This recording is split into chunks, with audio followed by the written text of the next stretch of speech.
বিজিবির এখানে flag raising একটা সেরিমনি আছে, প্লাস আমাদের এখানকার কর্মকর্তারা আছেন তাদের সাথে একটু মত বিনিময় করা। আইন শৃঙ্খলা পরিস্থিতি নিয়ে আমাদের এখানে আলোচনা হয়েছে। এর আগে একটুখানি অ্যাবডাকশন যেটা বলে অপহরণের সংখ্যা একটু বেশি, আর একটা মাদকের একটা কক্সবাজার কিন্তু একটা বড় সমস্যা।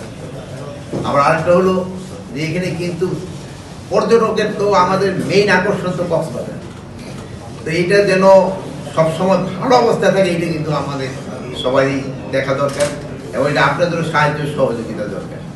এই ক্ষেত্রে আমি আপনাদের একটু ইরিলিভেন্টও হতে পারে যে আপনারা সত্যি খবর প্রকাশ করেন। গতকাল একটা প্রথম আলোতে আপনারা দেখছেন, একটা সংবাদ দেখছেন না, একজন মহিলা কিন্তু সে ধর্ষিত হয় না, কিন্তু তার সম্বন্ধে আমাকে এক মিডিয়া প্রচার করে দিতে, প্রচার করার পর উনি ওখানে সামাজিক তার যে একটা এই ওখানে কিন্তু সেই সমস্যায় পড়ে গেছে। আপনারা পড়ছেন কিনা প্রথম আলোর লাস্ট পেজে কিন্তু বড় করে লেখা, কে কে পড়ছেন?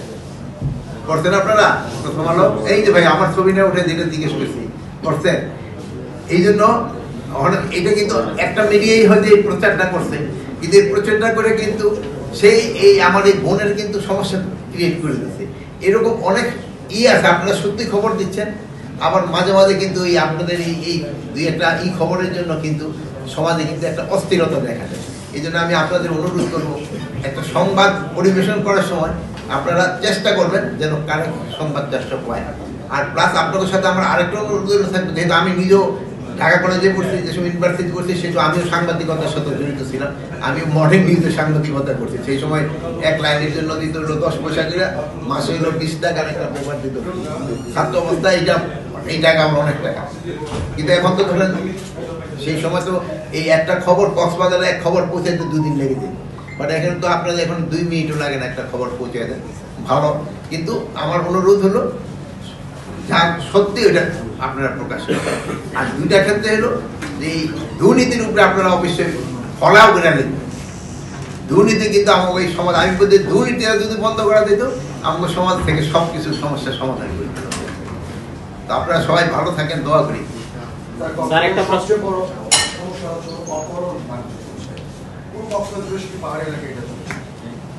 হ্যাঁ, আপনি যেটা কথা বলছেন এটা সত্যি কথা বলছেন। এর অপহরণটা অনেক বেশি, এর অপারেশনের সাথে কারা জড়িত এটা আপনারা জানেন। যেহেতু কক্সবাজার যদিও অফিসিয়ালি 12 লাখ রোহিঙ্গাকে এখানে আশ্রয় দেওয়া হয়েছে, কিন্তু সংখ্যা কিন্তু আরো বেশি, এবং তারা কিন্তু বিভিন্ন অপকর্মের সাথে জড়িয়ে গেছে, বিভিন্ন অপকর্মের সাথে জড়িয়ে গেছে। এখন তাদের আমরা কত তাড়াতাড়ি আমরা যদি তাদের এলাকায় বা তারা যে এলাকার বাসিন্দা, যেই দেশের বাসিন্দা ফেরত দিতে পারি, অতই আমাদের জন্য মঙ্গল। এরাই কিন্তু সবচেয়ে সমস্যাটা ক্রিয়েট করতেছে। এতে কিন্তু কক্সবাজার বাসী বদনাম হয়।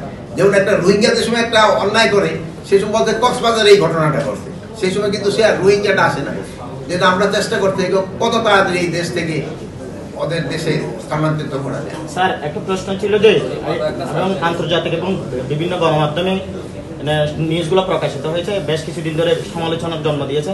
চকরিয়া থানার ওসি, বর্তমান এই যে কক্সবাজার জেলার চকরিয়া থানার ওসি মঞ্জুর কাদের ভূঁইয়া, তার বিরুদ্ধে 2 দিন আগেও ঝাড়ু জুতা মিছিল হয়েছে। তার বিরুদ্ধে ইতিমধ্যে 3টা মামলা হয়েছে।